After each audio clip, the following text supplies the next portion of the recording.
안녕하십니까. 네, 찬송을 계속 듣고 싶은데, 그죠?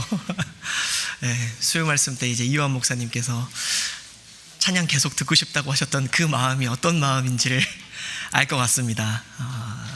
찬양대 찬송 너무 감사드리고요.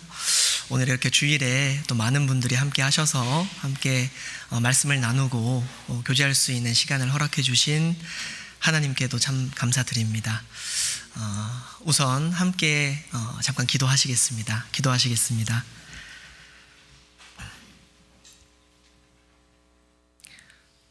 거룩하시고 자비로우신 우리 구주 아버지 하나님 감사합니다. 죄인 되었던 우리를 주님의 흘리신 그 보혈로 말미암아 우리 죄에서 우리를 구원하여 주시고 주님께서 세우신 이 교회 안에서 늘 주님을 섬기며 우리의 삶을 지켜주시고 인도해 주시니 그 크신 은혜 너무나 감사드립니다. 우리가 주님께 받은 그 모든 은혜를 늘 마음 가운데 기억하고 간직하며 우리의 남은 생애 가운데 주님의 은혜에 보답하는 삶을 살아갈 수 있도록 도와주시길 원합니다. 연약한 우리의 마음과 생각을 주님의 말씀으로 붙들어 주시고 우리가 마땅히 어떠한 마음으로 무엇을 위해서 살아야 할지 늘 말씀 가운데 깨달아 알게 해주시옵소서. 특별히 오늘 이 시간 우리 오산교회 식구들을 한자리에 불러 모아주심을 더욱더 감사드립니다. 이 시간 우리 각자에게 필요한 것으로 주님께서 충만히 채워주시고 이 말씀의 힘으로 더욱더 담대히 살아가는 우리 식구들 되게 하여 주시옵소서. 우리 식구들 가운데 또 고난 가운데 있는 형제 자매님들 계시다면 또 주님께서 그 마음을 또 위로해 주시고 더욱더 힘있게 주님을 위해 살아갈 수 있도록 도와주시며 우리 오산교회를 통해서 또 많은 영혼들이 주님께로 돌아오는 귀한 복음의 역사로서 늘 함께해 주시옵소서. 4월 29일부터 계획되어 있는 대전도 집회를 위해서도 주님 앞에 기도드립니다. 말씀을 전하시는 장기현 목사님께도 능력의 말씀을 허락하여 주시고 또 전도하시는 우리 각 형제 자매님들께도 담대함을 허락하여 주시고 말씀 앞으로 나오는 모든 영혼들 부디 한 영혼도 이뤄지지 아니하고 모두 다 진리의 말씀을 깨달아 구원함을 얻을 수 있도록 주님께서 은혜와 긍휼을 베풀어 주시기를 간구드립니다. 이 시간 또 온전히 주님께만 의탁을 드립니다. 우리를 사랑하시는 예수님의 이름으로 감사하며 기도드렸습니다. 아멘. 네, 성경 찾아보시겠습니다. 요한복음 4장입니다. 요한복음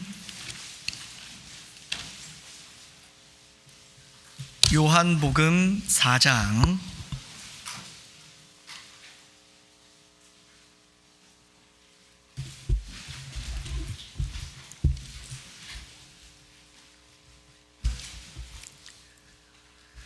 요한복음 4장 27절 말씀부터 제가 천천히 읽어보겠습니다. 요한복음 4장 27절부터 38절까지의 말씀을 조금 길지만 제가 읽어보겠습니다. 이때 제자들이 돌아와서 예수께서 여자와 말씀하시는 것을 이상히 여겼으나 무엇을 구하시나이까 어찌하여 저와 말씀하시나이까 묻는 이가 없더라. 여자가 물동이를 버려두고 동네에 들어가서 사람들에게 이르되 나의 행한 모든 일을 내게 말한 사람을 와보라. 이는 그리스도가 아니냐 하니 저희가 동네에서 나와 예수께로 오더라. 그 사이에 제자들이 청하여 가로되 랍비어 잡수소서. 가라사대 내게는 너희가 알지 못하는 먹을 양식이 있느니라. 제자들이 서로 말하되 누가 잡수실 것을 갖다 드렸는가 한데 예수께서 이르시되 나의 양식은 나를 보내신 이의 뜻을 행하며 그의 일을 온전히 이루는 이것이니라. 너희가 넉 달이 지나야 추수할 때가 이르겠다 하지 아니하느냐.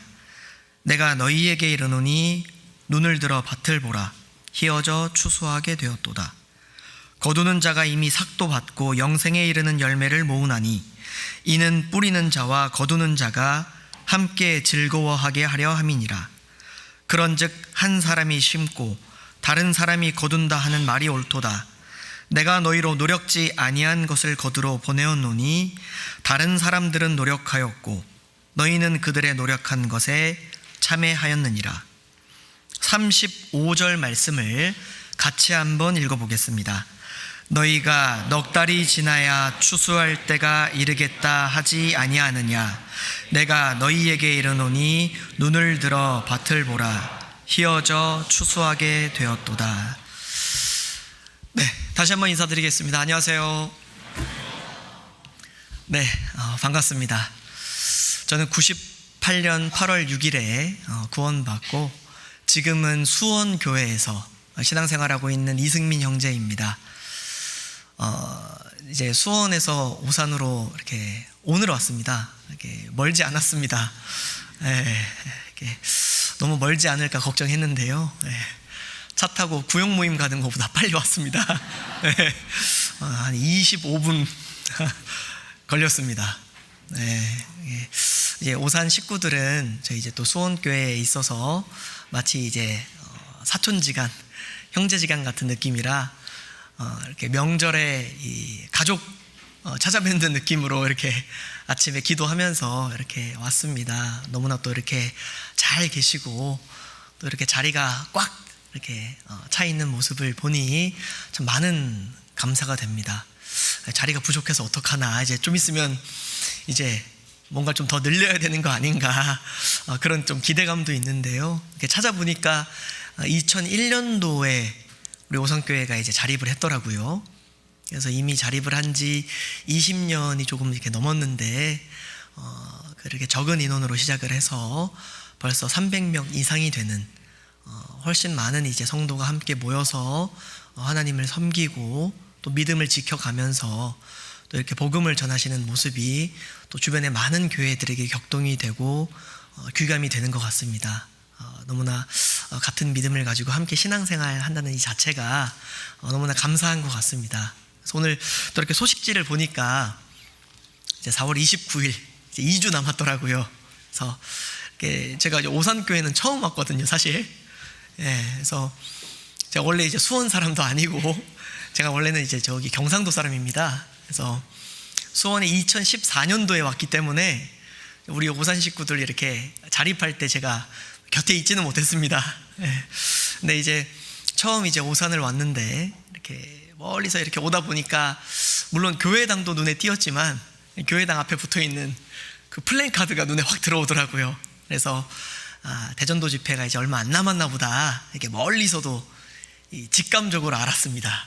그래서 실제로 보니까 한 2주 정도의 시간이 남았고 학예 수양회를 준비할 수 있는 최고의 집회라는 생각이 듭니다. 그래서 많이 남았습니다, 시간이. 그래서 아직 이제 전하지 못한 주변 사람들에게, 가족들에게, 친척 친구들에게 전도 집회를 앞두고 또 담대하게 전도하는 우리 오산교회 식구들이 되었으면 좋겠습니다. 그래서 아까 이렇게 이제 대강당 들어오기 전에 또 잠깐 봉사회장님께도 들었는데요. 또 작년 학예수양회 때 우리 오산교회 식구들이 또 전도에 있어서도 또 봉사에 있어서도 너무나 수고하셨다는 말씀을 또 전해 들었습니다. 그래서 또 서로 좋은 경쟁심을 가지고, 선의의 경쟁심을 가지고 전도하고 교회를 위해서 수고하는 우리 교회들이 되었으면 좋겠다라는 생각이 듭니다. 아무쪼록 오늘 이렇게 만나 뵙게 되어서 너무나 반갑습니다. 네, 아무튼 저는 반갑습니다. 감사합니다. 오늘 이제 본문 말씀은 너무나 잘 아시죠?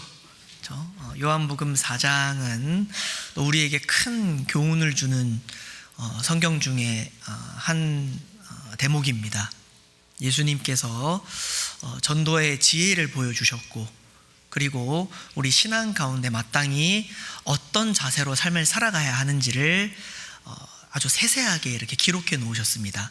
상당히 많은 부분을 할애해서 예수님의 그 사마리아 전도의 사역을 그려 넣으셨거든요. 예수님의 모든 공생에는 후대를 살아가는 모든 믿음을 가진 성도들에게 어떤 모습으로 생을 살아가야 할지를 실제로 실천적으로 보여주셨지 않습니까? 예수님의 행하신 기적과 이적들은 우리 영혼들에게 일어날 일들을 미리 보여주셨고, 그리고 삶을 통해서 보여주신 모든 그런 모습들은 우리의 신앙생활의 표본이 되셨습니다. 예수님께서는 기도로 삶을 살아가셨고, 고난 가운데에서도 인내하셨고, 전도하는 데에는 지혜로서 그리고 담대하게 전도하셨지 않습니까? 모든 모습들을 우리가 낱낱이 이렇게 읽어보고 묵상해보면 우리가 어떤 모습으로 살아야겠다, 그것이 잘 나타나 있습니다. 그래서 오늘은 그 예수님께서 본을 보이신 모습 중에서 특별히 요한복음 4장을 가지고 보라 휘어져 추수하게 되었도다, 이 주제를 가지고 함께 좀 말씀을 나눠보고자 합니다. 그래서 배경은 잘 아시죠? 예수님께서는 충분한 의도를 가지고 사마리아를 통행하고자 하셨습니다. 4장 3절을 보시면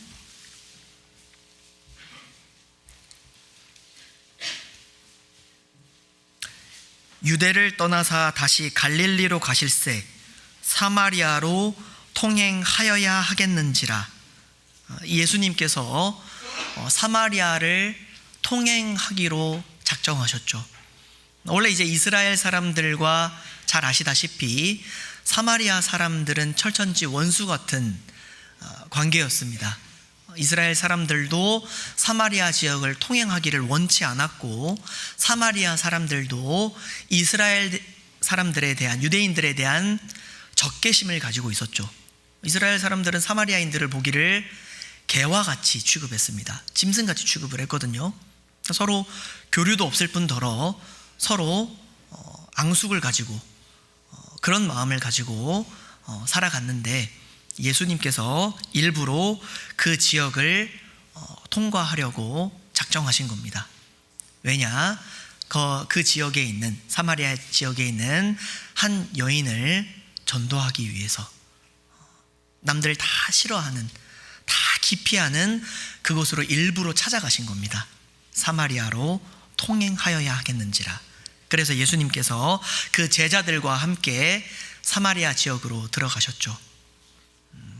그때 사마리아 지역에 6째 남편하고 살고 있는 한 여인을 만나셨습니다. 수가성 한 우물가에 앉아서 예수님께서는 미리 그 여인을 기다리고 계셨고, 그 6번째 남편하고 살고 있는 그 여인이 우물물을 기르러 왔을 때, 그때 예수님과 그 여인은 충분한 대화를 나누시면서 예수님께서 그리스도라는 것을 깨닫게 도와주셨죠. 그리고 그 여인은 이자가 참 그리스도다, 참 메시아다 라는 것을 확신을 하게 됩니다. 그리고 나서 자기가 가지고 온 물동이, 우물물을 기르러 왔는데 그것조차도 내팽겨치고 자기가 나온 그 마을로 들어가서 전도하기 시작하죠. 뒤에 4장 28절 말씀입니다. 28절. 여자가 물동이를 버려두고 동네에 들어가서 사람들에게 이르되 나의 행한 모든 일을 내게 말한 사람을 와보라, 이는 그리스도가 아니냐 하니 저희가 동네에서 나와 예수께로 오더라. 이 사마리아 여인이 얼마나 확신에 찬 어조로 그들에게 전도했는지, 그 사마리아 여인의 와보라 그 말을 듣고 많은 사람들이 예수님께로 나와왔습니다. 밭고랑 사이사이로 사람들이 그 곡식을 헤쳐가면서 예수님 앞으로 나와왔고, 예수님의 말씀을 듣고 나중에는 이렇게 고백을 하죠. 4장 39절부터 제가 읽어보겠습니다. 여자의 말이 그가 나의 행한 모든 것을 내게 말하였다 증거함으로 그 동네 중에 많은 사마리아인이 예수를 믿는지라. 사마리아인들이 예수께 와서 자기들과 함께 유하기를 청하니 거기서 이틀을 유하심에 예수의 말씀을 인하여 믿는 자가 더욱 많아 그 여자에게 말하되 이제 우리가 믿는 것은 내 말을 인함이 아니니 이는 우리가 친히 듣고 그가 참으로 세상의 구주이신 줄 알미라 하였더라. 이 사마리아 사람들이 처음에는 그 사마리아 여자의 확신에 찬 그 전도함을 듣고 예수님께 나왔지만 그 말씀 앞에서 완전히 예수님 앞에 굴복을 했고 이렇게 고백하지 않습니까? 처음에는 내가 네 말 믿고 나왔지만 이제는 그것이 아니다. 그가 참으로 세상의 구주이신 줄 우리가 알았다. 말씀 듣고 그들이 거듭나는 경험을 하게 되는 겁니다. 일련의 모든 과정들이 우리에게 많은 교훈을 줍니다. 부분 떼어놓고 보면은 사실은 오늘 이 시간 동안에 다 말씀드려도 제가 나중에 또 찾아와야 될 정도로 이렇게 분량이 사실은 방대한데 오늘은 어떤 부분을 가지고 우리가 조금 교훈을 받아보고자 하느냐. 아까 읽은 말씀이죠. 35절 말씀을 제가 다시 한번 읽어보겠습니다. 너희가 넉 달이 지나야 추수할 때가 이르겠다 하지 아니하느냐. 내가 너희에게 이르노니 눈을 들어 밭을 보라. 희어져 추수하게 되었도다. 우리가 잘 아는 전도에 대한 말씀인데 크게 좀 두 가지로 생각을 해보고자 합니다. 첫 번째는 눈을 들어 밭을 보라. 이 보라, 우리가 참 많은 것을 보고 사는 세대에 살아가고 있지 않습니까? 볼 것이 너무나 많죠. 근데 정말 중요한 것을 보지 못하는 세대에 살아가고 있습니다. 그리스도인들도 마찬가지죠. 주님이 보라 하신 것을 볼 줄 아는 눈을 가진 성도는 참으로 복되다 할 수 있는 겁니다. 주님이 중요하게 여기시는 것, 주님이 가장 가치 있게 여기시는 것, 주님이 보라 하신 것을 우리가 같은 시선으로 볼 줄 아는 눈을 가졌다면 그 인생은 하나님 앞에 참 복된 인생이 될 수 있고 하나님 앞에 실수하지 않는 인생이 될 수 있는 겁니다. 그리고 우리가 마땅히 바라보아야 할 것을 바라보며 특별히 무엇을 바라보아야 하느냐, 이뤄져가는 영혼들, 지금도 하루하루 사망으로 내다름질하는 그 불쌍한 영혼들을 볼 줄 아는 그런 눈도 가져야겠죠. 눈을 들어 밭을 보라. 마땅히 보아야 할 것을 보는 가운데 특별히 영혼들을 바라볼 줄 아는 눈을 가져야 하고 희어져 추수하게 되었도다. 지금이 어떤 때인가? 낮만 되면은 추수할 만한 그런 때인데 말씀만 전하면 그 복음이 이미 완성되었기 때문에 그 영혼 깊이 들어갈 수 있는 때이고 주님이 곧 오실 때이기 때문에 우리가 어떤 삶의 자세로 삶을 살아가야 하느냐, 좀 이런 부분에 우리가 초점을 두고 한번 우리가 마땅히 바라보아야 할 것과 우리가 어떤 마음 자세로 나머지 생을 살아가야 하느냐, 이런 부분들에 대해서 조금 함께 묵상을 해보고자 합니다. 첫 번째로 이 눈을 들어 밭을 보라.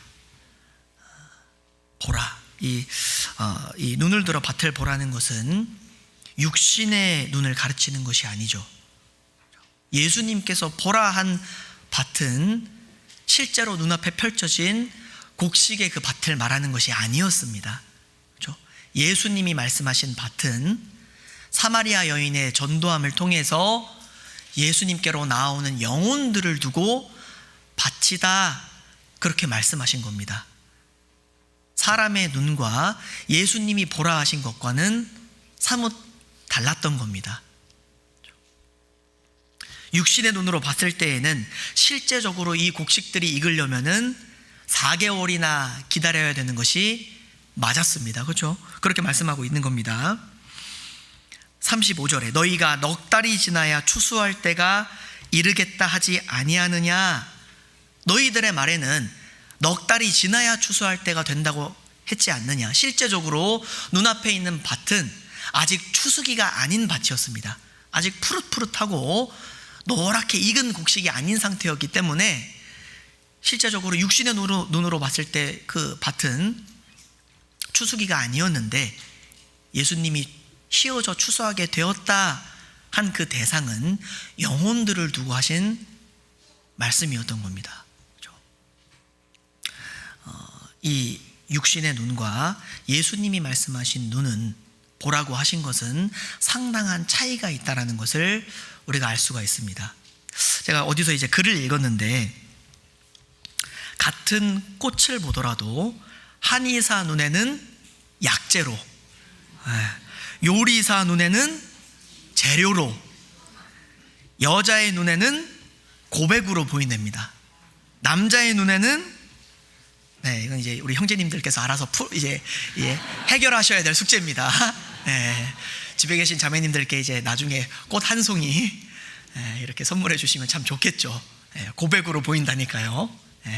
아무쪼록 같은 대상을 두고도 바라보는 시선이 참 다르잖아요. 그렇죠? 약재로도 보이고, 재료로도 보이고, 고백과 낭만으로도 보이고, 또 어떤 사람들의 눈에는 모르겠습니다만 이렇게 허비로 보일 수도 있겠죠. 뭐 그런 걸 사오냐, 그런 걸 사냐, 그럴 수도 있겠죠. 아무쪼록 바라보는 것이 참 다르다는 것을 이 예화로 제가 들었는데 참 맞다 이렇게 생각이 듭니다. 같은 세상을 살아가고 있는 우리가 같은 세상을 바라보는데, 이 세상을 바라보는 우리의 눈이 각자 달라요. 어떤 이들은 세상을 사랑하는 마음도, 사랑이 가득 담긴 눈으로 세상을 바라보기도 하고, 때로는 아직 지우지 못한 욕심을 가지고 세상을 바라보기도 하고요. 어떤 이들의 눈에는 잠시 지나갈 장망성으로 바라보기도 하며, 어떤 이들에게는 밭으로 보기도 합니다. 전도할 영혼들, 불쌍한 영혼들, 같은 세상을 바라보지만 바라보는 시선이 너무나 다릅니다. 주님은 우리에게 마땅히 하나님 앞에서 올바른 눈을 가지고 올바른 것을 바라볼 그런 눈을 소유하기를 참으로 원하신다라는 생각이 듭니다. 그렇죠? 성경 전반적으로 이 눈에 대한 말씀이 상당히 많거든요.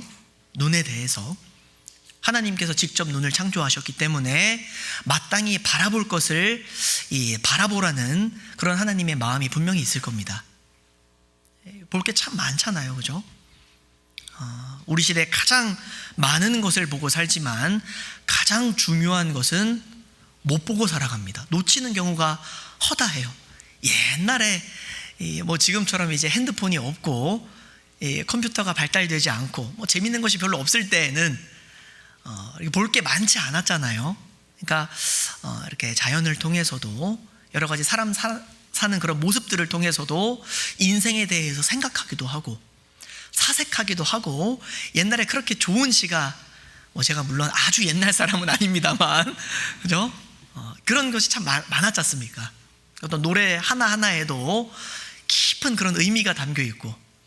근데 요즘에는 볼 건 참 많은데, 눈을 즐겁게 하고 눈을 자극하는 건 많은데 진짜 중요한 것을 놓치게 만들어요. 참 마귀가 마지막 시대가 될수록 막 이렇게 어지럽게 하고 혼란스럽게 하는 것이 맞다는 생각이 듭니다. 중요한 거 못 보도록, 재미있는 거 많이 만들어 놓고 가치 있는 것을 못 보도록 즐길 것들을 많이 만들어 놨습니다. 거기에 시선이 뺏겨서 요즘에 이렇게 전도 집회 해버리면은 이렇게 해보고 이렇게 많은 영혼들을 이렇게 말씀 앞으로 인도하면 사람들이 좀 지루하다 싶으면 견디지 못하고 이제 가지 않습니까? 지루하다. 책에 어떻게 그림 하나 없고, 이렇게 성경은 흰색은 종이고 까만색은 글씨고, 교과서 다음으로 이렇게 힘든 책은 처음 봤다고 막 그러고, 말씀 1시간 반, 2시간, 좀 길어지면 2시간 넘어가면 이게 너무나 이제 지루하다 여기고, 세상이 그렇게 많이 변해가잖아요. 정말 이 육신적으로는 눈이 밝아지지만 영적으로는 참 어두워지는 시대에 우리가 살아가고 있습니다. 아담의 범죄로 말미암아 영적인 눈은 어두워졌죠.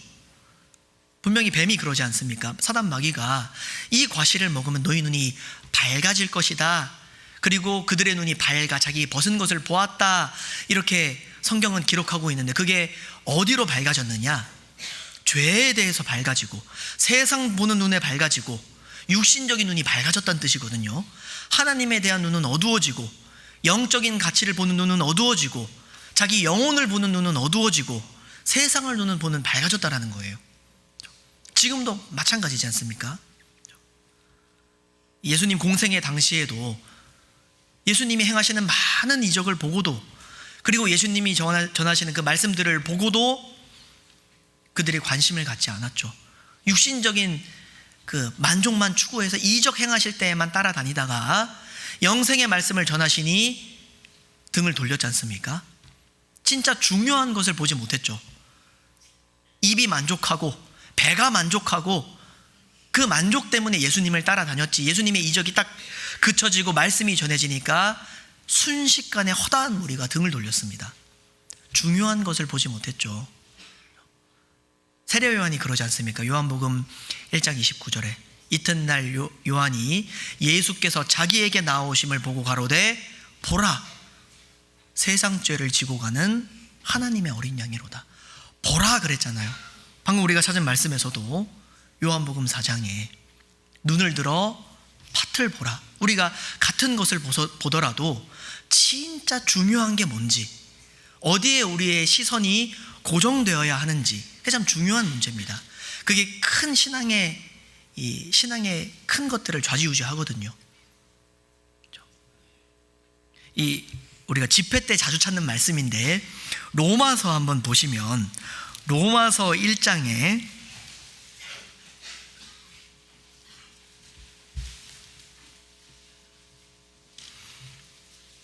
로마서 1장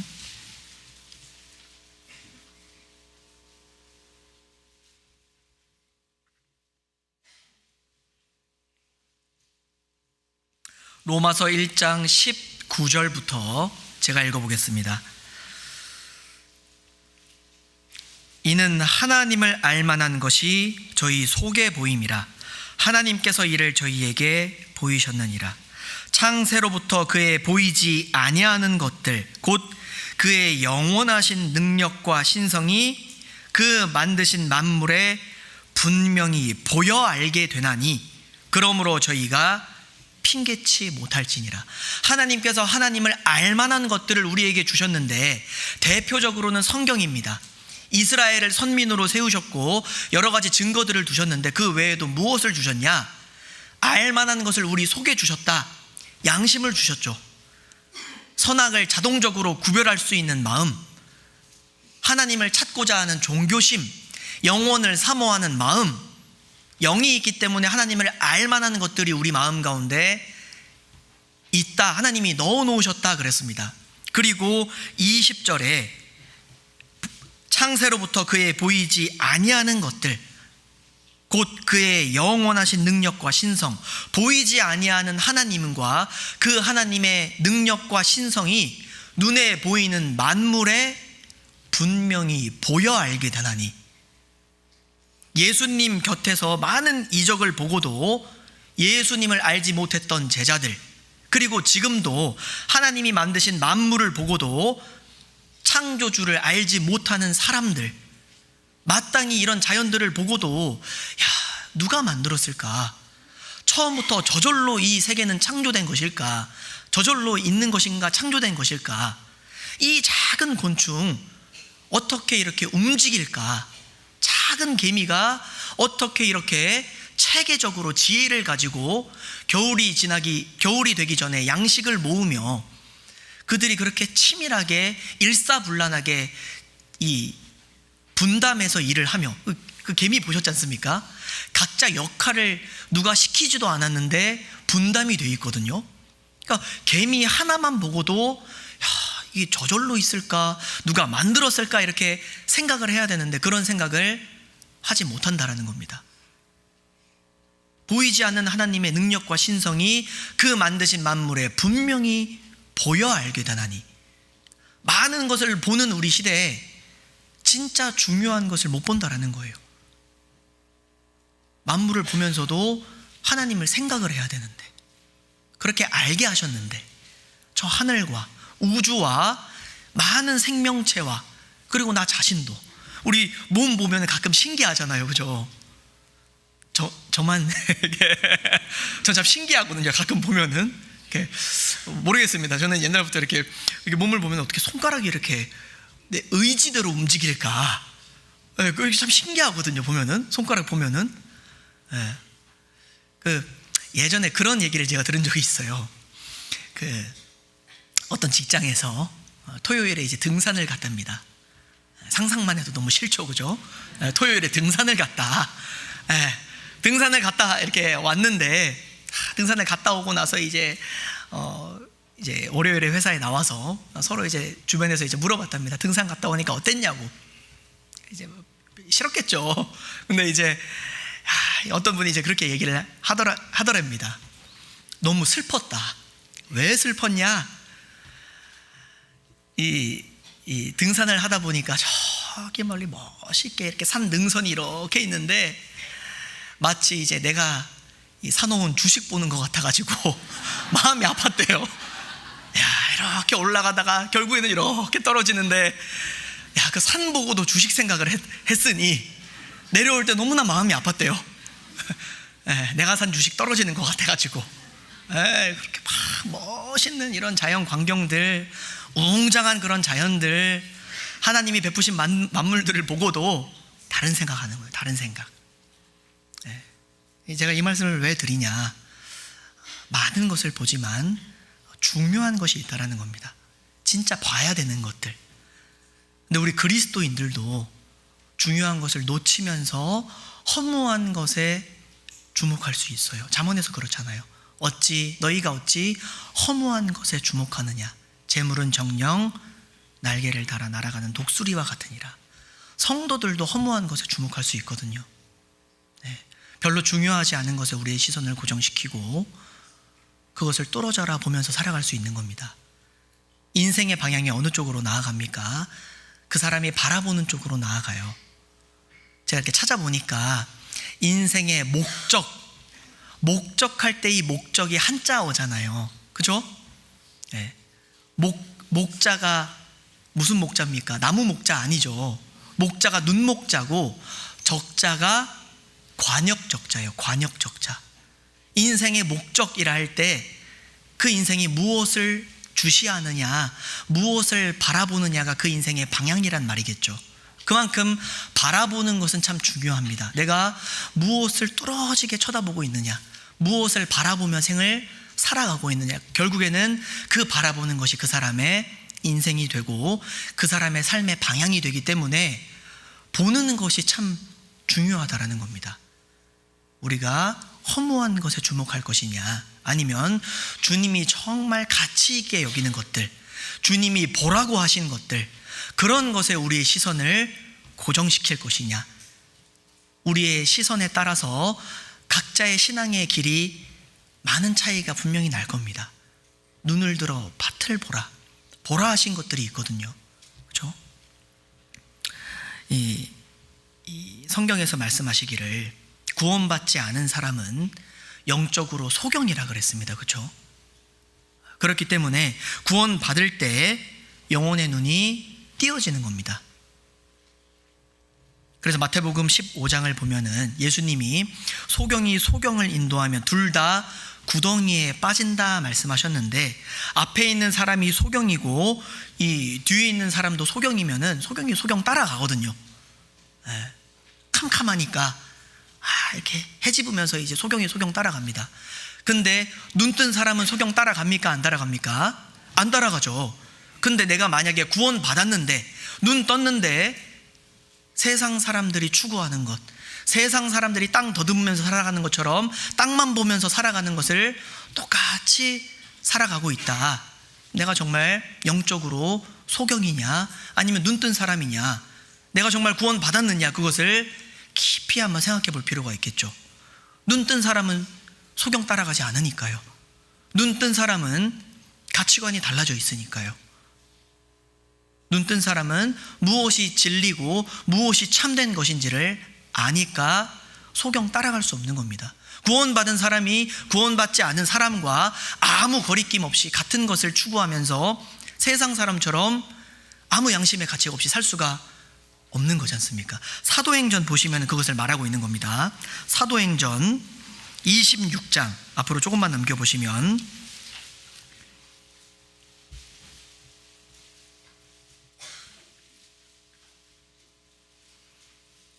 사도행전 26장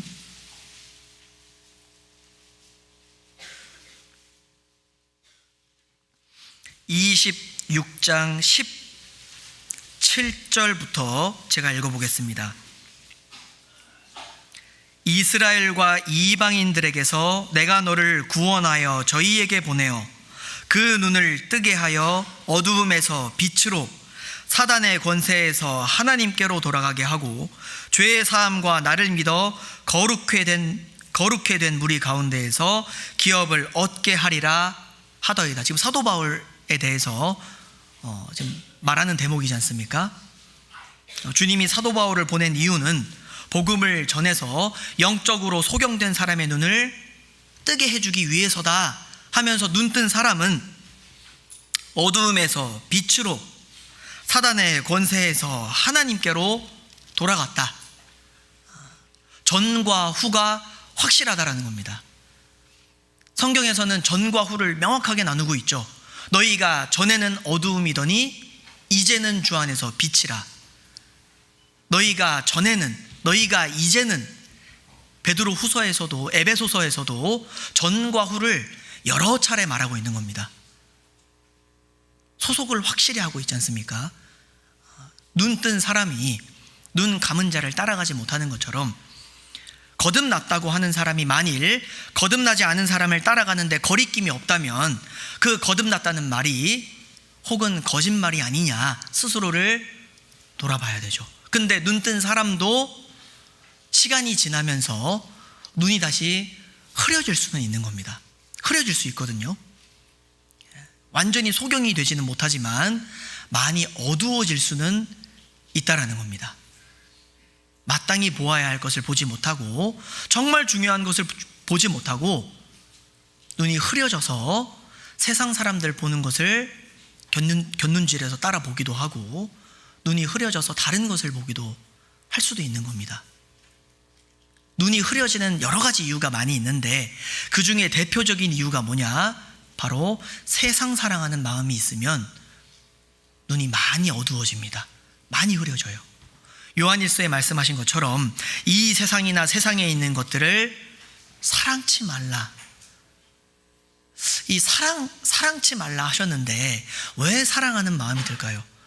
한 번 보고 두 번 보고 보다 보니 생각나고 생각하다 보니 그 마음에 자리 잡게 되고 자리 잡다 보니 사랑하게 되는 겁니다. 세상을 보지 말아야 되는데 보지 말아야 될 것을 봤기 때문에 내 마음도 내 생각도 내 삶도 많이 변질될 수 있는 겁니다. 눈도 흐려지고요. 세상 사랑하는 마음이 있으면 아무리 거듭난 성도라도 아무리 눈뜬 성도라도 눈이 어두워질 수 있다는 겁니다. 어두워질 수 있거든요. 이 창세기서 13장 잘 아시는 대목인데 창세기서 13장을 한번 보시면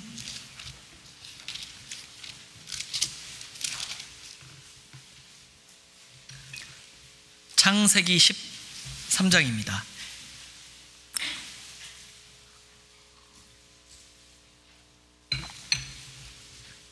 창세기 13장.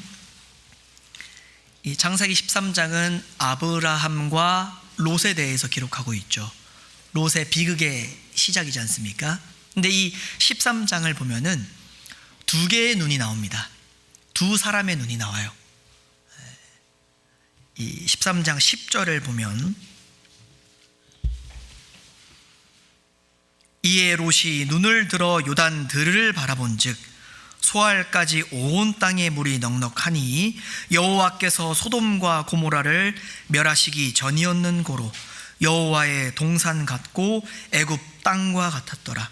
그러므로 롯이 요단 온 들을 택하고 동으로 옮기니 그들이 서로 떠난지라. 여기 이제 첫 번째로는 롯의 눈이 나옵니다. 육신적으로 밝은 눈이었죠.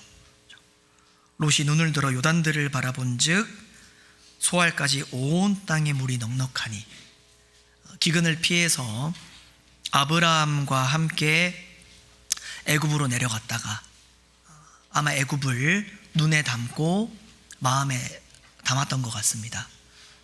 그 번화한 도시, 화려한 도시, 풍족한 세상, 그것을 아마 마음에 담고 잊지 못하고 올라왔을 가능성이 높습니다.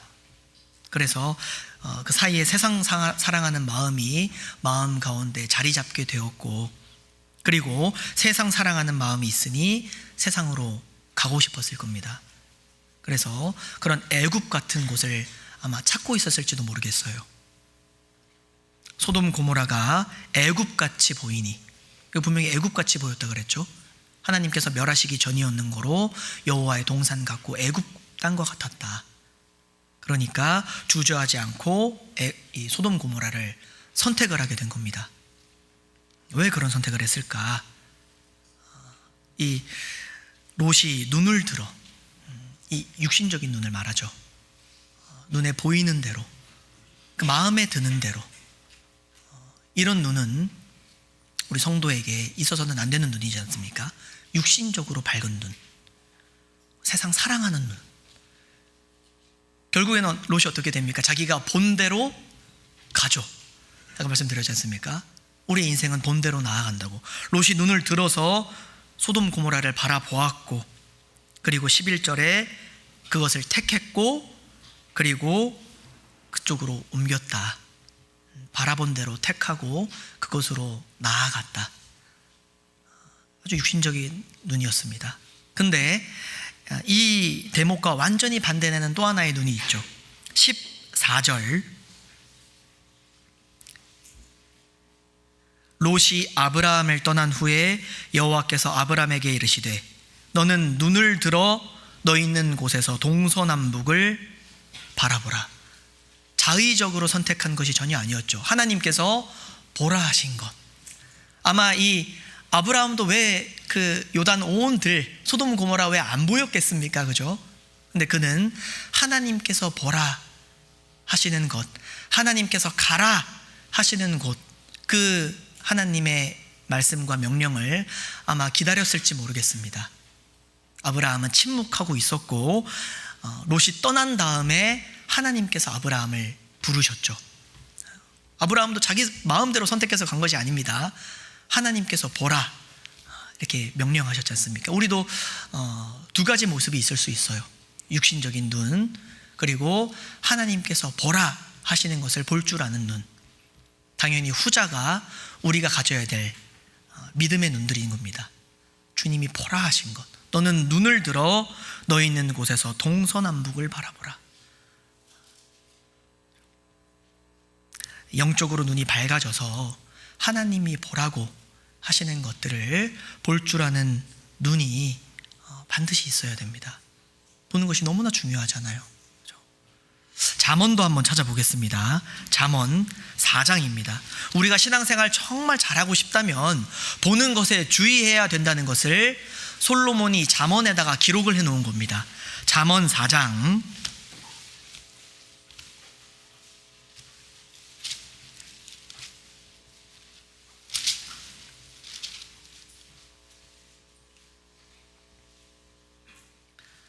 잠언 4장 25절부터 제가 읽어보겠습니다. 내 눈은 바로 보며 내 눈꺼풀은 내 앞을 곧게 살펴 내 발에 행할 첩경을 평탄케 하며 내 모든 길을 든든히 하라. 우편으로나 좌편으로나 치우치지 말고 내 발을 악에서 떠나게 하라. 우리가 이제 주님 오실 때까지 신앙의 걸음을 걸어가야 하는데, 계속해서 앞으로 나아가야 하는데, 좌로나 우로나 치우치지 않기 위해서 먼저 주의할 것이 무엇이냐, 그것을 25절에 말하고 있지 않습니까? 잘 나아가려면, 신앙의 걸음을 잘 걸어가려면 실족지 않고 좌로나 우로나 치우치지 아니하고 때로는 뒤로 물러나지 아니하려면 잘 보라 이겁니다. 내 눈은 바로 보며 내 눈꺼풀은 내 앞을 곧게 살피라. 살피라라는 것은 주의하라는 말이죠. 내 신앙의 걸음에 걸림이 되는 것들은 있지 않은지, 올무가 되는 것들은 있지 않은지, 혹은 내 발목을 잡는 것들은 있지 않은지, 내 마음을 앗아가는 것, 신앙생활 하지 못하도록 나를 붙드는 것, 그런 것들이 내 삶에, 내 길 앞에, 신앙의 걸음 앞에 놓여있지는 않은지 우리가 잘 살피면서 때로는 그것들을 피해 다니고 때로는 그런 장애물들을 뛰어넘고 그렇게 우리는 계속 앞으로 나아가야 되지 않습니까? 우리가 똑바로 걸어가야 되는데 옆만 보고 걸어가면은 나는 똑바로 가는 줄 알았는데 나중에 보면 어떻게 됩니까? 옆으로 가고 있지 않습니까? 바로 가려면 바로 보는 것이 너무나 당연한 이야기지만 그것을 우리 신앙의 삶에 적용해 보자라는 겁니다. 나는 지금 무엇을 중요하게 바라보고 있느냐? 무엇을 중요하게 바라보고 있느냐? 그렇죠? 육신적인 것일까? 아니면 주님이 정말 중요하게 보시는 것들일까? 그런 거지 않습니까? 그렇죠? 그래서 이 어떤 눈을 가져야 되느냐? 우리가 잘 알고 있지만 먼저는 우리 그리스도인들은 특별히 이 성경의 귀중함을 볼 줄 아는 눈을 가져야 됩니다. 말씀을 크게 여기고 말씀을 생명과도 같이 여기고 말씀을 귀하게 여기는 그저 어떤 사람의 말이나 감상으로 그치는 것이 아니라 이 성경은 곧 하나님 당신이며 이 성경의 말씀은 진리이자 사실이고 하나님은 이 성경대로 역사하신다는 것을 우리가 알 필요가 있겠죠. 그렇죠? 이 시편을 한번 보겠습니다. 앞으로 조금만 넘기셔서 시편 119편에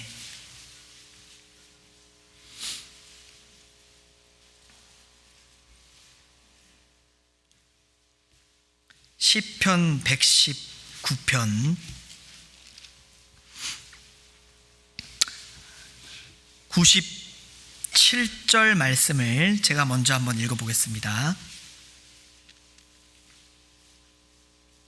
97절 말씀을 제가 먼저 읽어보겠습니다. 내가 주의 법을 어찌 그리 사랑하는지요 내가 그것을 종일 묵상하나이다. 이 시편 기자는 하나님의 말씀을 너무나 귀하게 여겼고 그가 사랑하는 하나님이 내리신 말씀을 동일하게 하나님 사랑하는 것처럼 사랑했습니다. 욥기서에 보면은 내가 그의 입술의 명령을 어기지 아니하고 일정한 음식보다 그 입의 말씀을 귀히 여겼구나. 음식보다 내가 일정하게 매일매일 먹는 그런 맛있는 음식보다 하나님의 말씀을 귀하게 여겼다라고 욥은 말하고 있습니다. 욥기 23장 12절에 그렇게 되어 있잖아요. 근데 119편 이 옆에 보면은 127절을 보시면은 그러므로 내가 주의 계명을 금 곧 정금보다 더 사랑하나이다. 우리 형제 자매님들도 같은 마음이시죠, 그죠? 네. 네. 이 말씀을 금보다 사랑한다. 말씀을 정금보다 더 귀하게 여긴다. 이게 무엇을 말할까요? 하나님이 우리에게 주신 이 사랑의 말씀, 우리를 위해서 베풀어 두신 이 말씀을 내가 얼마나 크게 여기고 귀하게 여기느냐. 우리가 말씀을 통해서 하나님을 만났고 말씀을 통해서 나를 향하신 그 하나님의 사랑을 알게 됐죠. 예수 그리스도께서 나를 위해서 죽으셨다는 그 사실도 이 성경의 말씀을 통해서 우리가 깨닫게 되었습니다. 그것을 믿고 구원함을 얻었죠. 그리고 살아가는 가운데 말씀을 통해서 늘 마음 가운데 내게 위로를 주시고 용기를 주시고 힘을 주시고 말씀으로 우리의 마음과 생각을 늘 지켜주시지 않습니까? 그러니까 말씀으로 우리가 거듭난 이후부터 그리고 주님 앞에 설 때까지 늘 우리에게 필요한 것을 공급해 주시잖아요. 그렇죠? 이 119편을 찾았기 때문에 6절을 한번 보시면 119편 6절에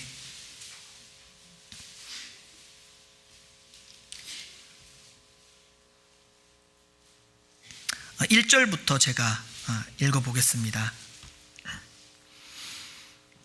행위 완전하여 여호와의 법에 행하는 자가 복이 있으며 여호와의 증거를 지키고 전심으로 여호와를 구하는 자가 복이 있도다. 실로 저희는 불의를 행치 아니하고 주의 도를 행하는도다. 주께서 주의 법도로 명하사 우리로 근실히 지키게 하셨나이다. 내 길을 굳이 정하사 주의 율례를 지키게 하소서. 6절 말씀을 같이 읽어보겠습니다. 내가 주의 모든 계명에 주의할 때에는 부끄럽지 아니하리이다. 내가 주의 모든 계명에 주의할 때 우리가 주님 앞에 부끄럽지 않을 수 있는 겁니다. 내 뜻대로, 내 방식대로 우리가 생을 살아가는 것이 아니라 정말 주님이 원하시는 것이 무엇일까? 말씀에 삼가 주의하면서 말씀을 따라 살아갈 때, 우리가 주님 앞에 섰을 때 부끄러움이 없이 주님을 만날 수 있거든요. 그래서 우리가 이 말씀을 붙잡는 것이 필요합니다. 성도들은 말씀을 통해서 세상을 볼 줄 아는 눈도 필요하고, 세상을 살아가는 많은 어려움 가운데 말씀을 의지하는 훈련도 되어 있어야 하고, 그리고 약속의 하나님, 말씀의 하나님을 우리 개인적으로 경험하고 체험하는 시간들도 반드시 필요합니다. 성경에 그리하면이라는 약속의 말씀들이 너무나 많잖아요. 너희는 먼저 그의 나라와 그의 의를 구하라. 그리하면 이 모든 것을 너희에게 더하시리라. 이 그리하면이라는 단어가 많이 있는데, 말씀대로 역사하시는 하나님을 우리가 우리 삶 가운데 각자가 체험해 나갈 때, 하나님께서 정말 말씀에서 토시 하나 안 틀리고 이대로 역사하시는구나, 그런 것을 우리가 삶 가운데 느끼면 더 말씀을 의지하게 되고, 더 말씀을 크게 여기게 되고, 더 말씀에 주의하며 살아가게 되겠죠. 말씀을 두렵게 여기게 되고 말씀을 소중하게 생각하게 될 겁니다. 우리 각자가 이 말씀을 귀하고 크게 볼 줄 아는 눈이 있어야 돼요. 우리의 어떠한 그냥 하나의 대학생으로 치면은 교양 과목이 아니라, 그죠? 그냥 잠깐 배우는 그런 책이 아니라 이 말씀을 참 귀하게 볼 줄 아는 그런 눈이 있어야 됩니다. 그리고 또 어떤 눈이 있어야 되냐면은 교회의 귀중함을 볼 줄 아는 눈이 우리 그리스도인들은 반드시 있어야 됩니다. 이 교회를 사도행전 20장을 보면은 하나님께서 자기 피로 사신 교회라고 하셨기 때문에 교회를 우리가 귀하게 여겨야 됩니다. 교회를 귀하게 여긴다는 말은 하나님이 동일하게 피 흘려 구원하신 성도를 귀하게 여긴다는 말이 되기도 하죠. 내가 하나님 앞에 존귀한 자면 내 옆에서 함께 신앙생활하는 형제 자매님들도 하나님 앞에서 존귀한 존재이기 때문에 우리가 교회가 귀하고 성도가 귀하면 우리가 함부로 할 수 없는 겁니다. 하나님이 다 지켜보고 계시고 자기 피로 사신 귀한 교회이기 때문에 우리가 교회를 선대하고 성도를 후대하며 교회와 성도를 귀히 여기면은 그것이 곧 하나님을 귀하게 여기는 것이 되기 때문에, 여기 있는 지극히 작은 자 하나에게 한 것이 곧 내게 한 것이라 말씀하셨기 때문에 성도에게 손대접하고 귀히 여기는 것이 곧 하나님을 대우하는 거거든요.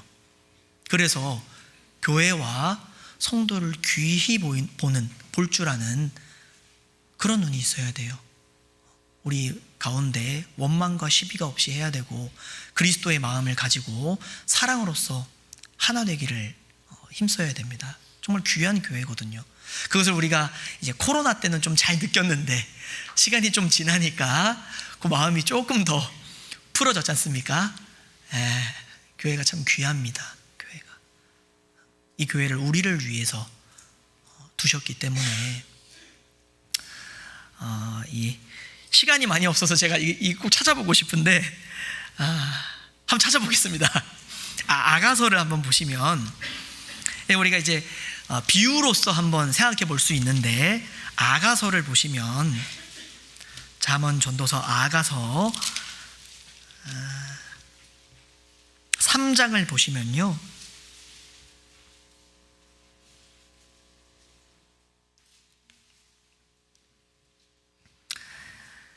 이 3장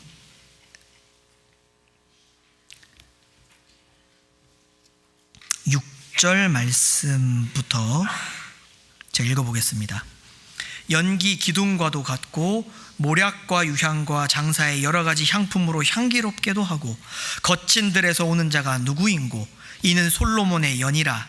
이스라엘 용사 중 60인이 옹위하였는데, 이것이 무엇이냐? 아가서는 잘 알듯이 솔로몬과 술람미 여인의 사랑을 그립니다. 솔로몬은 하나님의 이 그림자가 되고 술람미 여인은 교회이자 성도의 그림자가 되기도 하죠. 근데 이 아가서 3장이 뭐냐면은 이 솔로몬은 이스라엘에 있고 술람미 여인은 멀리 레바논에서 살고 있습니다. 사랑하는 술람미 여인을 이스라엘로 데려오는 장면이거든요. 마치 이 성도들이 이렇게 주님을 다시 만날 때까지의 그런 여정을 이렇게 그려놓은 것과 다름이 없는데, 너무나 사랑하는 술람미 여인을 걸어오게 했겠습니까? 얼마나 먼데 걸어오게 했겠어요. 그냥 혼자 알아서 와라, 이렇게 뭐 지금처럼 이렇게 우리가 뭐 구역 모임 하거나 조모임 할 때 주소 찍어주고 알아서 오세요 이렇게 했을까요? 그렇지 않은 겁니다. 솔로몬이 술람미 여인을 데려오는데, 술람미 여인이 예쁘게 화장할 수 있도록 이 화장품들도 보내고, 그리고 뿐만이 아니라 보시면 7절에 이는 솔로몬의 연이라 이스라엘 용사 중 60인이 옹위하였는데, 자, 여기서 말하는 연이 뭐냐? 가마입니다. 가마. 당시 시대적 배경으로 보면 마차일 가능성이 큽니다. 그냥 걸어오는 것이 아니라 그가 타고 올 만한 것을 보냈다라는 거예요. 그리고 뿐만이 아니라 용사 60명을, 최정의 용사 60명을 보냈다. 이것은 무엇을 교훈하느냐? 이 연은 9절에 보면 솔로몬 왕이 레바논 나무로 자기 연을 만들었다. 백향목으로 추정이 됩니다. 백향목. 근데 이 백향목이 나중에 솔로몬이 성전 지을 때 들어가거든요. 무엇을 말하나? 교회를 상징할 수 있는 겁니다. 주님 앞에 설 때까지 우리가 홀로 우리를 버려두지 아니하시고 우리를 지키시고 도우시고 우리가 연약할 때 힘을 주시기 위해서 주님 앞에 설 때까지 우리가 안전하게 주님을 만날 수 있도록 교회에다 우리를 태워서 오게 하셨다는 거예요. 참 감사가 되더라고요. 우리를 위해서 교회를 준비하셨어요. 너무나 우리가 교회를 귀하게 볼 줄 아는 그런 눈이 반드시 있어야 됩니다. 그리고 또 성도들이 무엇을 귀하게 보아야 하느냐? 하나님이 우리 각자에게 주신 시간이라는 것을 중요하게 볼 줄 아는 눈이 있어야 됩니다. 시간. 제대로 된 눈이 있어서 하루가 얼마나 중요한지 알면, 내게 주어진 시간이 얼마나 귀한지 알면 하루를 충실하게 살려고 할 겁니다. 보니까 우리 이 소식지에도 에베소서 5장이 있더라고요. 월간계획에, 제가 이 월간계획 위에 이 말씀이 올라간 게 참 좋습니다. 나중에 한번 보셔요. 이 소식지 월간계획 위에 보면 에베소서 5장 말씀이 있지 않습니까? 세월을 아끼라 때가 악하니라. 세월을 아끼라 때가 악하니라. 왜 이 월간계획 위에다 두었을까? 우리가 주님 다시 오실 때까지의 남은 시간을 정말로 자세히 주의하여 지혜 없는 자 같이 말고 지혜 있는 자 같이 행하는, 시간을 두고 어떻게 쓸 것이냐, 그것을 고민하면서 살아가야 된다는 겁니다. 시간이 얼마 안 남았으면 삶의 우선순위를 정해야 되지 않습니까? 내가 무엇을 먼저 하고 무엇을 다음에 하며 무엇을 뒤로 미루고 무엇을 가장 먼저 할 것이냐, 이 얼마 남지 않은 시간 가운데 우선순위를 정해놓지 않으면 주님 오실 때 우리가 당황할 수 있어요. 나 아직 준비 안 됐는데, 아직 못했는데 주님 맞닥뜨리면 너무나 당황스럽지 않습니까?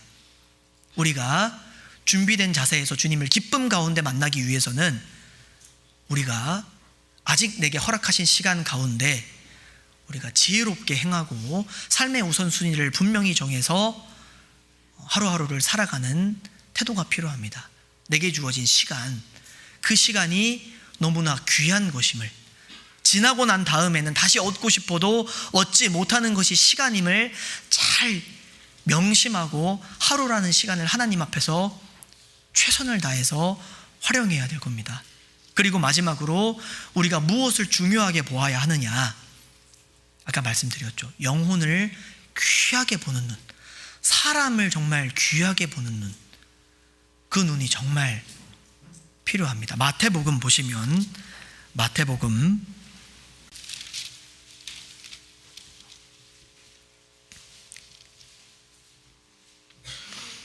12장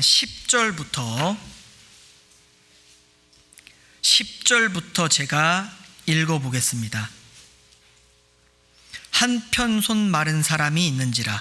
사람들이 예수를 송사하려 하여 물어 가로되 안식일에 병 고치는 것이 옳으니까 예수께서 가라사대 너희 중에 어느 사람이 양 한 마리가 있어 안식일에 구덩이에 빠졌으면 붙잡아 내지 않겠느냐.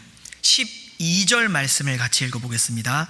사람이 양보다 얼마나 더 귀하냐. 그러므로 안식일에 선을 행하는 것이 옳으니라 하시고, 사람이 양보다 얼마나 더 귀하냐. 이 양보다에다가 내가 지금 가장 중요하게 여기는 것, 내가 가치 있게 여기는 것을 한번 넣어 보십시오. 사람이 돈보다 얼마나 더 귀하냐. 사람이 자기 취미 생활보다 얼마나 더 귀하냐. 이뤄져가는 그 영혼이 내 건강보다 얼마나 더 귀하냐. 한 사람이 얼마나 더 귀하냐. 그 영혼의 가치를 볼 줄 아는 눈, 사람이 귀하다라는 것을 내가 많이 들어서는 알고 있지만, 말씀을 들어서도 교제하면서도 사람과 영혼이 중요하고 전도가 중요하다고는 알고 있지만, 정말로 그렇게 볼 줄 아는 눈을 가지고 있느냐, 그것은 다른 문제거든요. 중요하다 하지만, 귀하다 하지만 나는 정작 다른 것에 내 눈을 고정시키고 다른 것을 위해서 힘써 살아갈 수도 있는 겁니다. 정말로 우리가 이 마지막 때에 사람을 귀하게 보는 눈, 그 영혼을 귀하게 보는 눈을 반드시 가져야 됩니다. 그 사람보다 더 귀한 것은 없잖아요. 이렇게 작은 것에 너무 큰 시간을 이렇게 들이지 않고, 작은 것을 큰 것처럼 우리가 보지 않고, 우리 이 주변에 너무 우리의 시간들을 이렇게 빼앗아가는 이 도적들이 많지 않습니까? 그죠? 시간 도적들이 너무나 많습니다. 핸드폰도 그 중에 하나고요. 한번 봤다 하면은 때 되니까 점심 먹고 봤는데 때 되니까 저녁 먹을 때가 됐고, 자려고 봤는데 어느샌가 보니까 동기 터오고 물론 이제 그러시는 분은 많이 없겠습니다만, 또 이제 별로 그렇게 중요하지 않은 것에 우리가 큰 시간과 노력을 들이지 않는 훈련이 되어야 되잖아요.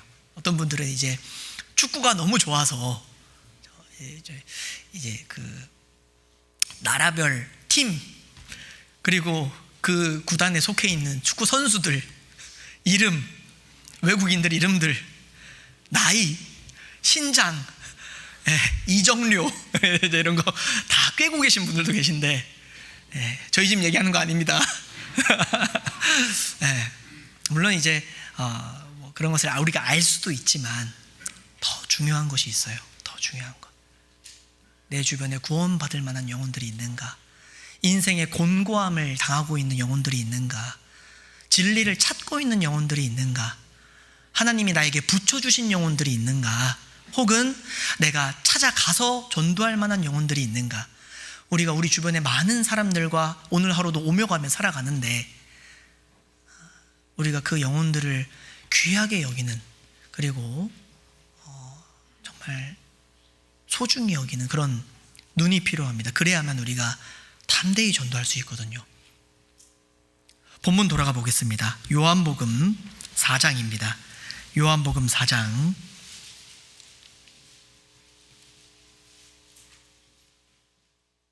요한복음 4장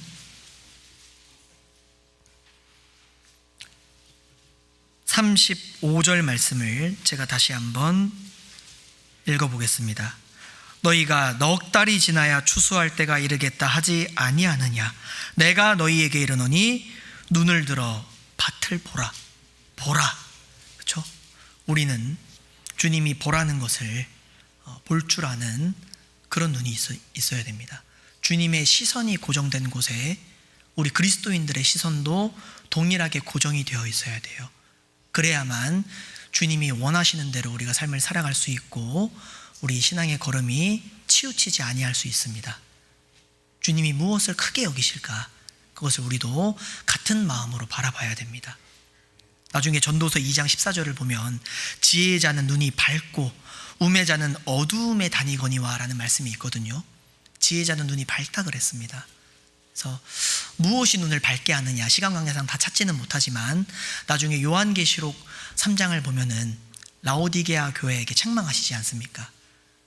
너희는 부족하여 부족함이 없다 하나 너희가 눈먼 것과 가련한 것과 이 궁핍한 것을 너희가 알지 못한다. 눈에 안약을 발라 보게 하라. 근데 그 안약을 시편에서는 말씀이라고 하거든요. 우리가 말씀에 귀 기울일 때, 말씀에 우리가 창념하고 말씀에 우리가 가까이 할 때 우리 눈도 동일하게 밝아질 수도 있어. 밝아지는 게 있는 겁니다. 말씀으로 우리의 마음과 생각이 변하니까요. 예레미야서에 보면은 내 말이 불같지 아니하냐, 내 말이 반석을 쪄서 부스러뜨리는 방망이 같지 아니하냐. 하나님의 말씀은 식었던 마음도 다시 뜨겁게 만드는 불 같은 성질이 있고, 하나님의 말씀은 세상을 향하여 굳어진 내 마음을, 반석과도 같은 그런 마음을 부스러뜨리는 그런 방망이 같은 역할도 하신다라는 거예요. 내 고집도 꺾고 내 생각도 꺾고, 이렇게 살아가서는 안 되겠구나. 그래서 말씀에 가까이 하는 이들은 눈이 밝아질 수 있는 겁니다. 지혜자는 눈이 밝고 우매자는 어두움에 다니거니와. 우리 그리스도인들은 눈이 밝아야 됩니다. 그리고 크게 두 번째로 보자면, 예수님께서 눈을 들어 밭을 보라, 그 다음에 희어져 추수하게 되었도다. 그 영혼들, 사마리아 여인의 전도를 통해서 예수님께로 나오는 영혼들, 그들을 보고 말씀하셨죠. 이제 추수하게 되었다. 이 시대적으로 보면은 구약시대 때 유대인들과 선지자들은 밭을 갈았고, 그리고 주님은 세상 죄를 위해서 자기 목숨을 한 알의 밀알처럼 죽으심으로 씨를 뿌리셨다면, 예수님의 죽으심으로 완성된 복음이 이미 있다면, 그 후대를 살아가는 우리들, 신약시대의 성도들은 그 주님이 이루어 놓으신 구원의 복음을 가지고 이제는 영혼들을 거두어 드려야 되는 시대에 살고 있습니다. 지금이 추수 때거든요. 추수 때. 우리가 눈을 들어서 주변에 있는 영혼들을 마땅히 바라보아야 하고, 주님이 완성하신 복음을 들고 담대하게 그 영혼들을 거두어 드리러 이제는 나가야 됩니다. 우리가 주님의 자녀이기도 하지만 일꾼이거든요. 일꾼으로 우리 각자를 부르셨습니다. 교회에서 이제 봉사하시는 분들, 임원들, 이들만 일꾼이 아닙니다. 하나님께서는 우리 각자를 일꾼으로 부르셨기 때문에 이 복음을 들고 이제 나가야 됩니다. 일꾼으로서 우리가 어떤 자세로 생을 살아가야 되느냐. 이 추수 때가 되면은 이 추수꾼들은, 이 어감이 좀 그렇죠, 그죠? 이 추수꾼들, 모 교단에서 이제 사용하는 적인데, 이 성경적으로는 우리가 영혼을 거두어 드리는 전도의 추수기가 분명하기 때문에 제가 이제 이렇게 말씀을 드립니다. 우리가 영혼을 거두어 드려야 되는 추수기이기 때문에 일꾼된 우리들은 첫째로는 부지런해야 됩니다. 정말 부지런해야 돼요. 성경에서는 하나님에 대한 열심을 볼 수 있죠. 제가 요즘에 이렇게 가끔 이렇게, 제가 아까도 이제 만물을 말씀드렸는데, 이렇게 보면은 이 생명체가 움직이고 사시사철 계절이 변하고 이런 것들이 저절로 될까? 하나님이 계속해서 운행하시는 게 있거든요. 부지런하게 모든 생명체에 개입을 하시고 사시사철 계절을 바꾸시고 우주의 질서를 여전히 붙드시고, 하나님은 성실하신 분이시지 않습니까? 그리고 구원받지 않은 이들에 대하여 구원받을 만한 기회들을 주시고, 구원받은 성도들이 혹여나 낙심해 있을까봐 말씀으로 위로해 주시고, 그러니까 하나님은 이 천지 만물과 사람들에 대하여 가장 성실하시고 부지런하신 분이시죠. 그리고 그 상대에 있는 마귀도 두루 다니며 삼킬 자를 찾는다 했기 때문에 마귀도 부지런합니다. 그죠? 그렇기 때문에 우리가 그걸 느끼지 않습니까? 뭔가 미묘한 그런 마음의 틈만 생기면 마귀가 비집고 들어오죠. 세상 잠깐 쳐다봤는데 그 틈을 늘여가지고 막 비집고 들어오고, 또 때로는 교회 안에서나 밖에서나 마음 상하는 일이 있으면은 그 사이를 또 파고 들어가지고 분란을 조정하고 마음을 실족하게 만들고, 마귀도 부지런합니다. 그리고 이 마태복음에 보면은 그 23장에 외식하는 서기관들과 바리새인들, 그들을 두고 너희는 교인 하나를 얻기 위하여 바다와 육지를 두루 다니다가 생기면 너희보다 배나 더 지옥 자식이 되게 한다. 교인 하나를 얻기 위해서 그 거짓 종교가들도 바다와 육지를 두루 다닌다고 했지 않습니까? 그 거짓 종교가들도 부지런해요. 거짓된 진리와 복음을 가지고 교인 만들려고 부지런합니다. 세상이 그러잖아요. 막 땡볕에서 서가지고 막 다니고, 지나가는 사람 이렇게 가방 낚아채고 앉아서 한번 들어보자 그러고 끈질기게 매달리고 그러거든요. 우리는요, 주님도 부지런하시고 사단 마귀도 부지런하고 거짓 종교가들도 부지런한데 우리는 어느 위치에 서 있느냐? 우리는 정말로 진리를 깨달아 구원받은 성도로서 더 부지런하지 않으면 안 돼요. 사단 마귀도 거짓 종교가들도 세상도 부지런하기 때문에 그들에게 사로잡혀 있는 이들을 건져 오려면, 꺼내 오려면 우리는 그 이상의 부지런함을 가지고 있지 않으면 결코 우리는 데려올 수 없는 겁니다. 그렇죠? 미리부터 기도하고 미리부터 계획하고 시기와 때가 닥쳐서 그때 가서 전도하는 것이 아니라 부지런히 그 마음밭을 갈아놓기도 하고 마음을 사기도 하고 마음의 빚도 만들어 놓고 하나 둘씩 말씀을 흘려놓기도 하고 찾아가기도 하고, 요즘에는 카톡 전도라 그러더라고요. 카톡 전도라 해서 나 전도했다고. 물론 그것도 전도의 한 방법이죠. 수단이기도 합니다. 근데 성경에서는 복음을 들고 산을 넘는 자들의 발이라 했지 않습니까? 발은 적극적인 모습을 가리키거든요. 부지런해야 됩니다. 일꾼들은 부지런해야죠. 왜요? 추수할 시기이기 때문에. 그리고 일꾼들은 어떤 자세가 있어야 됩니까? 바로 일터에 있어야겠죠. 일할 사람들은 일터에 있어야 됩니다. 일터에. 잠언을 찾아보겠습니다. 잠언 10장.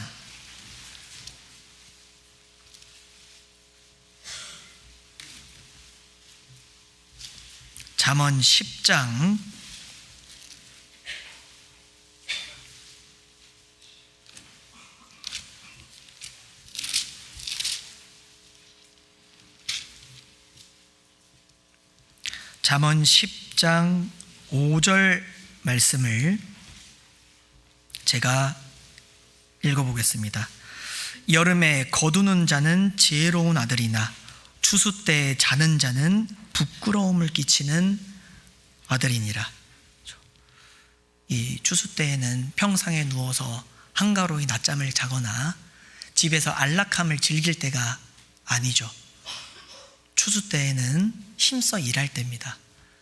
밭으로 나가야 되고 영혼들과 접촉해야 되고, 구원받을 만한 영혼이 없을까 우리가 신경 써서 돌아봐야 되고, 우리가 우리의 삶을 이렇게 여유롭게 즐기거나, 물론 이제 쉼이 필요 없다는 말은 아니지만 우리가 하나님 앞에 부지런히 전도하고, 그리고 그 영혼들을 실제로 만나고 접촉하고 그 밭에 나가야만 곡식을 거두어 드릴 수 있으니까요. 일꾼들은 일터에 있어야 됩니다. 일터에. 복음이 전해지는 이 시간 가운데에도 함께 해야 되고요. 수양회가 있다면 그 수양회 가운데 내가 실제로 전도하는 영혼이 없다 하더라도 주변에서 전도하는 영혼들이 있다면은 내가 전도한다라는 마음으로 같이 옆에 붙어서 같은 마음으로 선을 베풀고 최선을 다해서 돕고, 복음이 더 힘있게 전해질 수 있도록 내가 맡은 바 봉사를 최선을 다해서 하고, 성도들은 일터에 있어야 됩니다. 그리고 이 성도들은 무엇보다도 이 일꾼들이 일하려면은 힘이 있어야겠죠. 옛날에 그 밭에서 일하는 우리 이제 일꾼들은 하루에 최소 5끼 먹지 않습니까? 그죠? 아침, 점심, 저녁 끼마다 먹고 새참 먹고 그리고 야식까지 먹고 하루에 몇 찬을 먹는지 이제 저희도 뭐 집에서 있으면 간식까지 챙겨 먹어서 좀 이제 비슷할 수도 있는데, 우리가 힘이 있어야 됩니다. 그 힘은 무엇으로부터 말미암느냐? 하나님이 주시는, 공급하시는 힘으로 말미암아 우리가 주님 안에서 일해야 됩니다. 주시는 말씀, 그것을 꼬박꼬박 우리가 챙겨 먹고 그 말씀을 나의 것으로 만들어야 되죠. 말씀이 나의 것이 되지 않으면은 그것은 내 힘으로 작용하기 어렵지 않습니까? 오늘 내가 한 말씀이라도 내 마음에 새기겠노라, 한 말씀이라도 붙들고 내가 일주일을 살아보겠노라, 그 말씀이 나의 양식이 되고 그 양식은 결국 나의 힘이 되지 않습니까? 우리가 무엇을 먹었을 때 소화불량이면 그것이 다 몸 밖으로 빠져나가는 것처럼, 우리가 말씀을 들었을 때 그것을 온전히 나의 것으로 소화시키지 못하면 주님이 나를 위해서 베푸신 말씀이라 할지라도 나의 것이 안 됩니다. 그 말씀에 귀를 기울이고 그 말씀을 나의 것으로 만들려는 수고와 노력이 필요합니다. 우리가 수동적으로 말씀을 듣는 것이 아니라 더욱더 적극적인 자세를 가지고 말씀을 귀히 여기고, 들었던 말씀이라 할지라도 또 묵상하기도 하고 또 적어보기도 하고 그 말씀을 붙들고 삶을 살아야만 우리가 힘있게 신앙생활을 할 수 있는 거예요. 성도들의 힘의 차이가 어디서 나느냐? 말씀, 주님이 공급하시는 그 말씀을 어떻게 대하느냐, 어떻게 얻어먹느냐에 따라서 형제자매님들의 신앙의 모습이 다르거든요. 힘이 있기도 하고 힘이 없기도 합니다. 일꾼들은 힘이 있어야 됩니다. 힘. 그리고 추수 때이기 때문에 이 영혼들을 거두어 드려야 되는 때이기 때문에 우리가 온갖 방법을 통해서 이 영혼들을 거두어 드려야 됩니다. 이 농사하는 분들은 여러 가지 농기구들을 통해서 추수하잖아요, 그죠? 한 가지 기계만 가지고 추수하지 않습니다. 시기와 때에 맞는 기구들을 사용을 하죠. 그런 것처럼 우리도 여러 가지 지혜를 짜내서 전도해야 돼요. 지혜를 짜내서. 그 스펄전이 한번 이렇게 설교한 대목이 있는데 이런 설교를 한번 했었어요. 죄가 되지 않는 한 모든 수단을 동원하여 영혼을 구원하라. 내가 전도하는 방법이 하나님 보시기에 합당치 않은 방법만 아니면, 죄의 모양만 띄지 않으면 모든 수단과 방법을 통해서 전도하라는 말입니다. 나에게 있는 물질을 쓰기도 하고 시간을 내어서 찾아가기도 하고 눈물을 흘려보기도 하고 애걸복걸 해보기도 하고, 내가 굳이 처리하지 않아도 되는 일을 대신 처리해 줌으로 빚을 만들기도 하고, 여러 가지 수단 방법을 써보라는 겁니다. 그렇게 해서 말씀 앞으로 인도하여 내야겠죠, 그죠?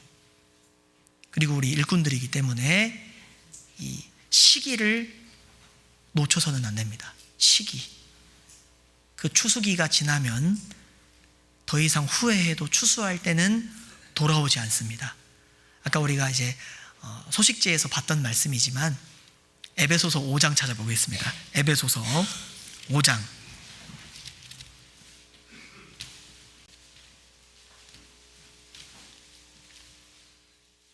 에베소서 5장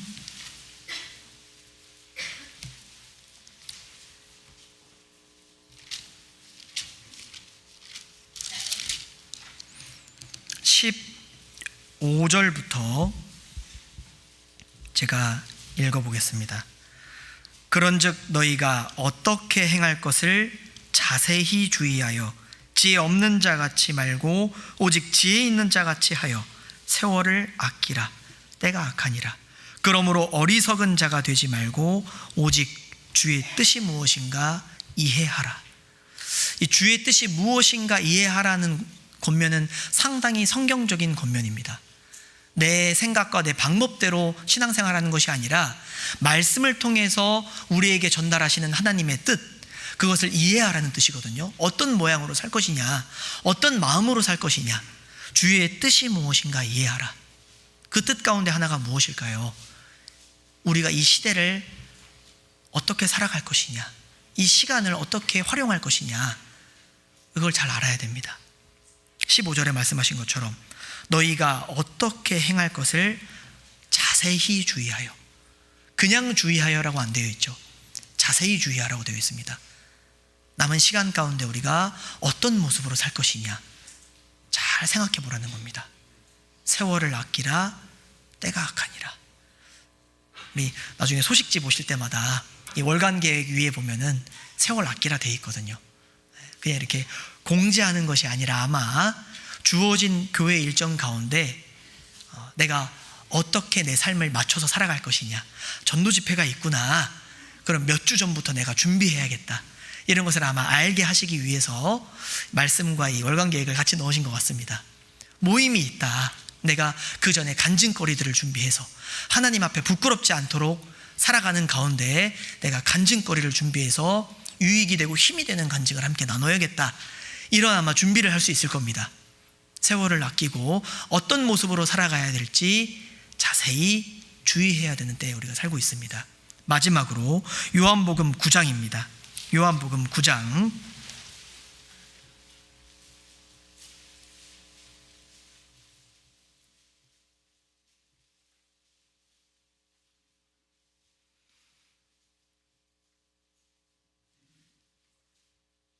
요한복음 9장 4절 말씀을 같이 읽도록 하겠습니다. 때가 아직 낮음에 나를 보내신 이의 일을 우리가 하여야 하리라. 밤이 오리니 그때는 아무도 일할 수 없느니라.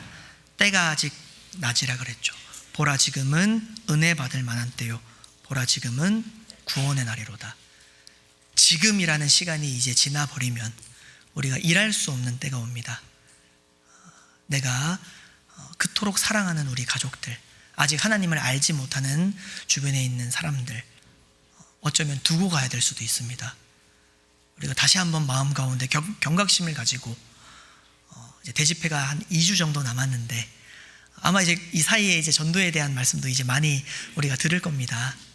그게 그런 말씀들이 하나님께서 우리 마음 가운데 우리를 다시금 일깨우는 말씀이라고 생각하시고 힘써 복음의 말씀 앞에 우리 사랑하는 영혼들을 모셔가야겠습니다. 그래서 오늘 좀 짧게 말씀드렸는데요, 보라 희어져 추수하게 되었도다. 먼저는 우리가 마땅히 바라봐야 할 것들, 정말 허무한 것에 우리의 삶을 주목시키는 것이 아니라 정말로 주님이 크게 여기시고 가치 있게 보시는 것들, 그것에 우리의 시선을 동일하게 맞춰야 되고 그대로 우리가 살아가야 됩니다. 말씀을 귀히 여기고 교회를 크게 여기고 그리고 우리 각자에게 주신 시간이란 자원을 소중히 여기는 그런 눈, 거기에서 더 나아가서 그 사람과 영혼을 무엇보다도 귀하게 볼 줄 아는 그런 눈이 우리에게 있어야 됩니다. 지혜자의 눈은 밝다 그랬기 때문에 그 밝은 눈을 가지기를 기도하고 그 상태를 유지해야겠죠. 그리고 특별히 그 영혼들, 이제는 거둘 때지 않습니까? 완성된 복음을 가지고 이제는 나가서 거두어 드릴 시간들입니다. 5가지를 말씀드렸죠. 일꾼들은 부지런해야 되고, 그리고 일꾼들은 일터에 있어야 하며, 그리고 일꾼들은 힘이 있어야겠죠. 그리고 또 일꾼들은 여러 가지 많은 방법들을 통해서 이 지혜를 가지고 일을 해야 됩니다. 마지막으로 시기가 있다는 것, 한정된 시간이 있다는 것을 명심해야겠습니다. 그래서 우리 주변에 있는 영혼들 담대하게 전도하는 그런 우리 오선교회 식구들 되셨으면 좋겠습니다. 제가 기도하고 마치겠습니다.